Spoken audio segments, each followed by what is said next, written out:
Production, c'est parti. Merci. Merci Riles de me donner cette opportunité. Merci à Ahlul Bayt d'accepter de débattre et merci à tes abonnés. Pensez à liker, à tapoter.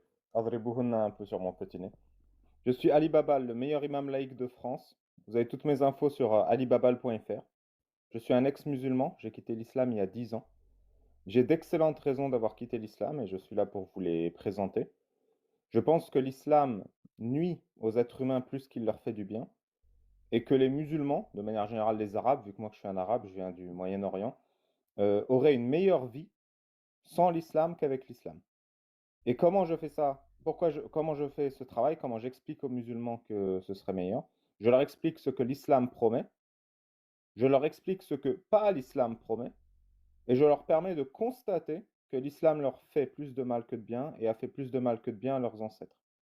De manière générale, je débat pour que les musulmans comprennent que défendre l'islam tel qu'il est, notamment l'islam sunnite et l'islam chiite en public, est une position inconfortable, une position dégradante et une position humiliante.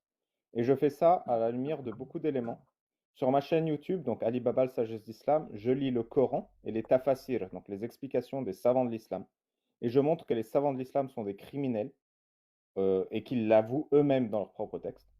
Je lis la Sira al-Nabawiyya, donc la biographie de Mohammed selon Ibn Kathir, et je montre que la biographie de Mohammed selon Ibn Kathir ne décrit pas un prophète ou un envoyé de Dieu, mais un simple voleur. Je lis également les ouvrages des grands savants de l'islam, où je vidéoscope les discours des savants de l'islam, et je vous montre que ces gens ont des discours qui sont irrespectueux des droits et des libertés des individus. Enfin, je lis le fiqh, le droit islamique, et je montre comment le droit islamique fait beaucoup de mal, comment il crée des situations dans lesquelles tout le monde, musulman comme non musulman, il perd du confort, il perd de la dignité, il perd de la liberté, il perd son intérêt.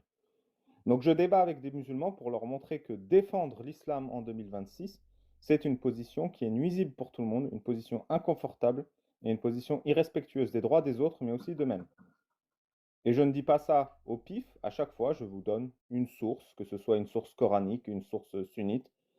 Je connais peu le chiisme, mais de ce que je vois, c'est très proche du sunnisme, donc je vais prendre les arguments de Ahlul Bayt et montrer que simplement en prenant les arguments défensifs qu'il utilise, je peux créer une position inconfortable dans laquelle une position non islamique est plus souhaitable pour tout le monde.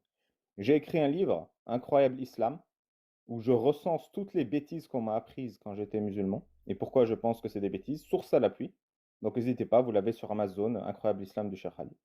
Et mon prochain ouvrage qui sort dans 2 3 semaines, c'est le premier volume de Incroyable Coran. Je prends le Coran, je prends les explications des savants de l'islam du Coran et je montre que ces explications n'expliquent pas grand-chose. Voilà pour mon intro, je te remercie. La majorité de mon travail, c'est voilà, des vidéos YouTube et des débats avec des musulmans. Je débat avec n'importe quel musulman sur n'importe quel sujet de l'islam. Vous êtes tous bienvenus et je suis content d'être ici.